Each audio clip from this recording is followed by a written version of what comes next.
vocês estão aí retomando um nível pré-pandemia, né? Queria que você me falasse um pouquinho disso Uhum. e como é que está essa questão dos componentes aí, da Não, falta sem, de componentes. sem dúvida, Nelson. Acho que é interessante a gente, como você sabe, foram 2 anos bem complicados para a indústria automotiva, em relação ao fornecimento e à cadeia de suprimentos. Isso desestabilizou como um todo o abastecimento de peças global e a Scania foi afetada na mesma proporção. A situação, obviamente, ela se agravou bastante nos últimos 12 meses, especialmente, durando aí mais ou menos de outubro do ano passado até meados de abril desse ano. De abril em diante, confesso que a situação veio melhorando bastante. A gente veio tendo uma estabilidade muito forte da cadeia de suprimentos, estabilizou a entrega de peças, e isso começou a permitir que a Scania retomasse de maio em diante a sua capacidade produtiva. E felizmente, agora em setembro, a Scania atinge 100% da capacidade produtiva, com uma estabilidade de peças muito positiva, onde não há mais nenhum tipo de atraso, e a gente segue com 100% da capacidade até o final do ano. Aonde está o bom disso, né? É que a gente começa a antecipar um pouco aqueles veículos que eventualmente tenham sido postergado a entrega em função da falta de componentes. Então a gente traz esses veículos de volta para trás para suas datas originais, e começamos a abrir, inclusive, espaço para adicional de volume de produção de Euro 5 ainda esse ano. Então eu posso dizer para você, Nelson, que o que sofremos nos últimos 12 meses, sem dúvida nenhuma, começa a ficar para trás. Mas a gente já pode dizer que não existe mais problema de falta de componentes, é isso? Sempre Não, não, resolvido. não necessariamente, Nelson. Eu diria para você que atrasos de entrega e não entrega de produtos, isso daí é superado. O que acontece, né, são aquela história de pequenos desvios de fornecedor que estão dentro de uma ou próximo de uma normalidade, fazendo com que a gente, na verdade, quando você fala de atraso de entrega, você fala de 1, 2 dias, então não é algo normal e corriqueiro. Mas ainda há uma certa instabilidade. Às vezes temos que fazer trocas de produção, trocas de montagem durante o mês para você receber um componente em detrimento de algum outro que eventualmente tenha sido atrasado. Mas o mais relevante é, se eu entro um mês dizendo que eu vou faturar 1.000 caminhões, eu saio faturando 1.000 caminhões. E não há novos atrasos. Então, isso daí é muito bom do ponto de vista de estabilidade de produção. Eu não sei se você pode me falar um pouquinho de números, por exemplo. Setembro vocês voltam a 100% da produção. Isso significa Sim. quantos caminhões? E Aproximadamente 115 caminhões por dia. 115 por dia. E no auge, assim, do problema aí, da pandemia, quer dizer, teve um tempo que vocês ficaram totalmente paralisados. Quanto tempo? Nós fomos paralisados 2 meses aproximadamente. Foi Ah, do dia 22 de dezembro do ano passado até dia 7 de fevereiro desse ano. tá. E aí vocês estavam produzindo quantos caminhões por dia depois que retomaram? Nelson variou bastante, tá? Mas nós chegamos a produzir metade disso. Metade. É, Tá. E hoje existe uma fila, é isso? Existe uma entrega represada? não mais. Eu diria que nós tivemos sim uma entrega represada. A gente vem aumentando a capacidade produtiva desde maio até agora. Então nós subimos aí de 60 a 70 caminhões por dia para 80, 90, 100, chegamos a 115 agora em setembro. E isso também já veio abrindo espaço ao longo dos meses passados para a gente ir trazendo cada vez mais. Aquele caminhão que jogou 1 ou 2 meses para frente, traz um mês para trás.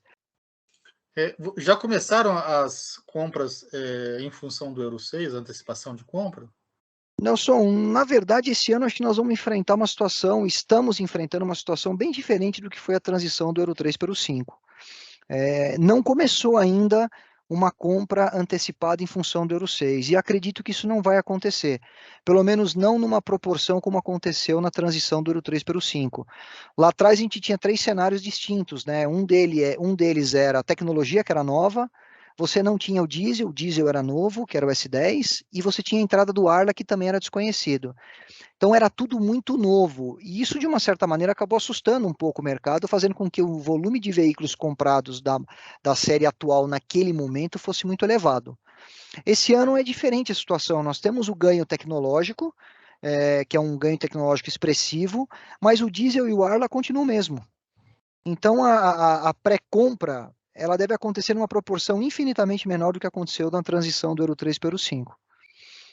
Em termos de custo, quantos por cento o caminhão vai ficar mais caro? Olha, essa mudança de tecnologia, a gente ainda está terminando de fazer as análises internas, mas deve gerar em torno de 20%. É mais ou menos o mesmo tanto que ficou da outra vez, né? Assim, Exatamente. Muito próximo do que aconteceu lá atrás. Mas mas com uma diferença, né? Lá atrás nós não tínhamos diesel, não tinha Arla.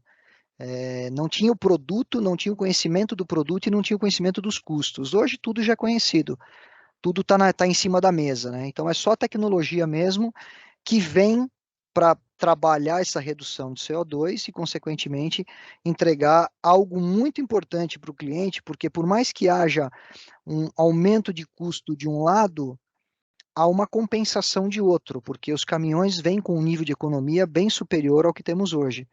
E isso, de uma certa maneira, ajuda a atenuar bastante toda e qualquer variação de precificação dessa nova tecnologia. explica melhor quanto que você pode falar de economia com os novos motores. Olha, a gente tem aí dados técnicos que levam aí a uma economia de até 8%. Em algumas aplicações podendo chegar até um pouco mais. Mas isso ainda são análises que estamos fazendo com os veículos de teste aqui no Brasil. Então, na Fenatran, a gente deve trazer os números bem próximos daquilo que de fato é a realidade. Essa diferença de preço, ela se paga em pouco tempo, é isso? Você acha que isso vai acontecer? Sim, sim, ela se paga durante a vida útil do caminhão. Você falou que vocês têm 600 caminhões a gás, é isso? Já tem 600 caminhões comercializados São em- 600 caminhões da Scania.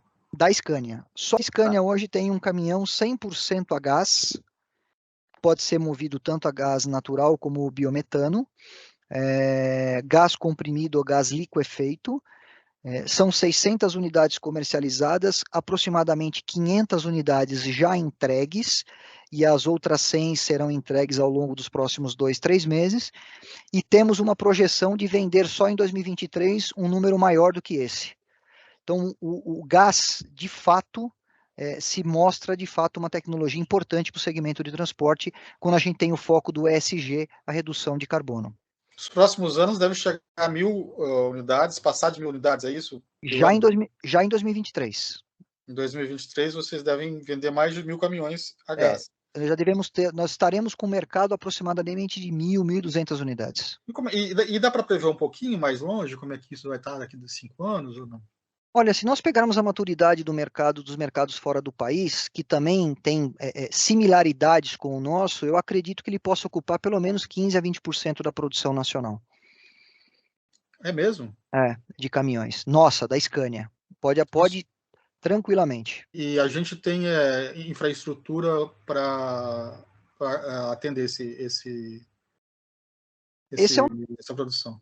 temos sim, Nelson. Isso é um trabalho em desenvolvimento. A Scania, quando trouxe o veículo a gás em 2019, ela fez parcerias importantes com os principais distribuidores de gás e com os principais produtores de gás. A exemplo da Comgás e da Raízen. Qual que foi o objetivo disso? Desenvolver o que a gente chama de corredores azuis.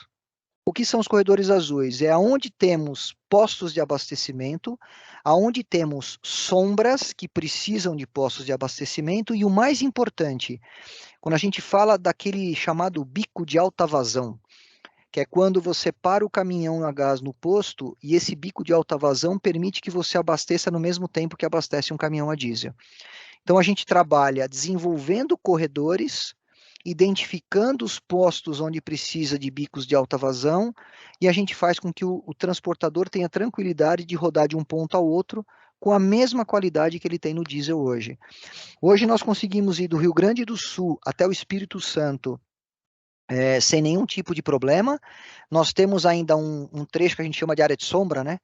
Que é do Espírito Santo até a Bahia, que ali a autonomia do caminhão não cobre esse trajeto, nós estamos em desenvolvimento, e quando você chega da Bahia até o Rio Grande do Norte, a malha toda desenvolvida. O que isso significa, Nelson? Que a costa, entre aspas, a costa brasileira, as principais capitais na costa brasileira estão conectadas. Agora o maior desafio é a gente interiorizar o país, começar a levar os corredores azuis para o interior do país. É uma jornada que a Scania abraçou essa causa. Realmente aquela história de sustentar o futuro é o nosso propósito. A Scania busca de fato mudar o futuro do transporte. Então, a Scania, como é parte dessa solução, a gente encabeçou essa discussão com os principais provedores, distribuidores de gás no Brasil inteiro, desenvolvendo à medida que o mercado local tem a maturidade para isso, a gente interiorizando a distribuição de gás no país.